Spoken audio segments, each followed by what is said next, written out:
আমাদের মূল উদ্দেশ্য কি বিদেশ যাবো, অনেক টাকা খরচ করে যেতেছি না এখান থেকে, প্রচুর টাকা, মোটামুটি 6 লাখ টাকা লাগবে তোমার যাইতে, অনেক টাকা লাগবে। ওইখানে যাইয়া তুমি যে মানে কি বলবো এটাকে, যে তুমি যে একটা কিছু করতে পারবা কি পারবা না তার কোনো নিশ্চয়তা নাই। হতেও পারে নাও হতে পারে, হতে পারে না হতে, এই যে একটা অনিশ্চয়তা আর কি, ভবিষ্যৎ কি হবে না হবে তুমি এটা সঠিকভাবে জানো না। ওইখানে যাইতেছো, এখান থেকে ওইখানে যাইতেছো আর্ন করার জন্য, অর্থ সম্পদ উপার্জন করার জন্য। একটা নিজের মাতৃভূমি ছাড়া দিয়ে আর একটা নতুন দেশের মধ্যে যাইয়া নিজেকে সেটেল করে, এটা আসলে অনেক সো টাফ। এটা অনেক বড় বিসর্জন, এটা অনেক বড় স্ট্রাগল। আর ওইখানে যাওয়া মানে কি জানো, এখানে তুমি ফ্রিডম আছো, নিজের মাতৃভূমিতে ফ্রিডম, মানে তুমি এখানে স্বাধীনতার একটা স্বাদ ভোগ করতেছো। আর ওইখানে গেলে তুমি পরাধীন হয়ে যাবে, তুমি বন্দী হয়ে যাবে, একটা বন্দিত্ব জীবন। ওইটা ওই জীবনটা অনেক কঠিন জীবন। এখানে তুমি তোমার ফ্যামিলি, তোমার যত নেইবার আছে বা আত্মীয় স্বজন, পিতা মাতা, বন্ধু বান্ধব, স্ত্রী পুত্র সংসার নিয়ে এখানে একটা বসবাস করতেছো। এখানে যদি তুমি অল্প খাও অল্প পরো, সবাইকে নিয়ে যদি বেঁচে থাকো, এটা একটা শান্তি আছে। বাট ওইখানে তুমি যদি যাইয়া অনেক টাকা আর্ন করো, অনেক টাকা করো, তারপরও দিন শেষে টাকা দেখলে তুমি একটু শান্তি পাইবা, তারপরেও তোমার মধ্যে একটা কষ্ট থাকবে, একটা কষ্ট তোমাকে পীড়া দিব, তোমাকে যাতনা দিব।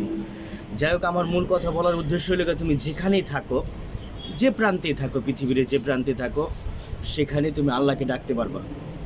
আল্লাহকে ডাকো। তোমার বয়সটা খুবই কম, অল্প বয়সে তুমি যাইতেছো, এই যে জীবন ও জীবিকার তাগিদে তুমি পাড়ি দিতেছো। তোমার বাপের যদি ওই পরিমাণ অঢেল অর্থ সম্পদ থাকতো, তাহলে তুমি কিন্তু যাইতা না, কিন্তু যাইতা না। তো যাই হোক, যেখানে যাও তুমি তোমার সৃষ্টিকর্তারে সাথে রাখো, তাহলে তুমি ভালো থাকবা, ইহকালীন পরকালীন দোনো জায়গার মধ্যে। কিন্তু আসলে আমাদের মূল উদ্দেশ্য হলো কি জানো, আখেরাত। আখেরাতকে ঠিক রেখা কাজ করা, ঠিক আছে? এখন ওইখানে গেলে আখেরাত করাটা খুব সো টাফ, কঠিন। একটা পরিবেশ দরকার, বুঝছো? একটা পরিবেশ দরকার। এই যে মানুষ আমেরিকা যায়, জাপান যায়, অস্ট্রেলিয়া যায়, লন্ডন যায়, ওইখানে পরিবেশ নাই। এইখানে যেমন একটা পরিবেশ আছে, মাদ্রাসা আছে, এখানে তালিমের ব্যবস্থা আছে, এখানে মসজিদ আছে, মাদ্রাসা আছে, এখানে তাবলিগ আছে, এইখানে একটা মৌসুম, এইখানে একটা পরিবেশ, মানুষ পরিবেশ দ্বারা প্রভাবিত হয়। ওইখানে পরিবেশ নাই, তোমার জীবনটা বিষাদময় হয়ে যাবে ওইখানে গেলে। আমি মনে করি এটা সুখের জীবন না। সুখের জীবনের এখানে তুমি যদি তোমার নিজের যারা নিয়ারেস্ট যারা আছে এদেরকে নিয়ে যদি দুগা ডাল ভাত খেয়েও বেঁচে থাকো, এটাই তোমার মধ্যে সুখ। সুখের জন্যই তো পাড়ি দেওয়া। সুখ কি আসলে, এটা আমরা বুঝি না ভাই। সুখ মনে করি যে এখানে যাব, সব কিছু ফালাইতো, এখানে যাব, মাসে 1 লাখ টাকা করে আর্ন করবো, এটাই সুখ। এটা সুখ না, এটা অশান্তি, এটা অনেক পেরেশানি। যারা বাইরে থাকে ওরা বলে যে দেশে আসো, দুগা ডাল ভাত খেয়ে ভালো আছো, মাতৃভূমির ছায়ের মধ্যে আছো, নিজের মায়ের বুকের মধ্যে আছো, ঠিক আছে? হ্যাঁ হ্যাঁ, তো যাই হোক, না এটা ওই যে একটা নেশা। এই পৃথিবীতে 2টা নেশা খুব খারাপ জিনিস, 2টা নেশা খুবই খারাপ জিনিস। একটা হলো নারীর নেশা, আর একটা টাকার নেশা, বুঝো না? এই নেশা কোনো দিন শেষ হবে না। এটা শেষ হবে কবরের ভিতরে গেলে, কবরের মাটি দিয়ে হবে, কবরের মাটির ভিতরে যখন ঢুকুম তখন শেষ হবে, এর আগে এটা নেশা শেষ হবে না। কিন্তু আমি বলতেছিলাম যে ওইখানে পরিবেশ নাই, ওইখানে আল্লাহকে পাওয়ার পরিবেশ নাই, এখানে পরিবেশ আছে। কাজে চিন্তা ভাবনা করে কাজ করো। এটা তুমি এখানে অল্প সময়ের জন্য আসছো, কেন আসছো? আখিরাতের তৈরি করার জন্য।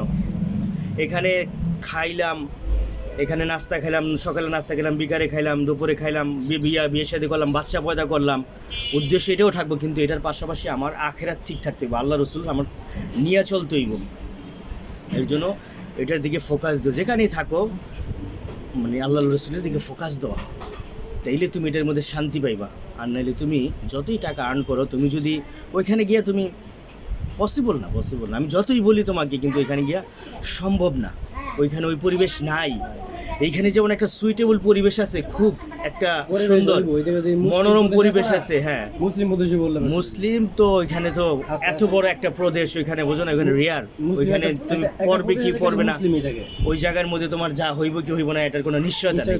যাই হোক ভাইয়া, তুমি একটা সংগ্রামের দিকে ধাবিত হইতেছো, কিন্তু এই সংগ্রামে তুমি সবসময় তোমার প্রভুকে স্মরণ করবা, বিশেষ করে নামাজটার দিকে ফোকাস দিবা। তাইলে তুমি হয়তো একটা ডান প্রান্তে যেতে পারো, বা একটা লক্ষ্যে তুমি পৌঁছতে পারো। এর জন্য তোমার প্রতি অন রিকোয়েস্ট, তুমি আল্লাহ রসুলের দিকে নিজেকে ঢেলে সাজাইবা, ঠিক আছে? আল্লাহ হাফিজ, আসসালামু আলাইকুম।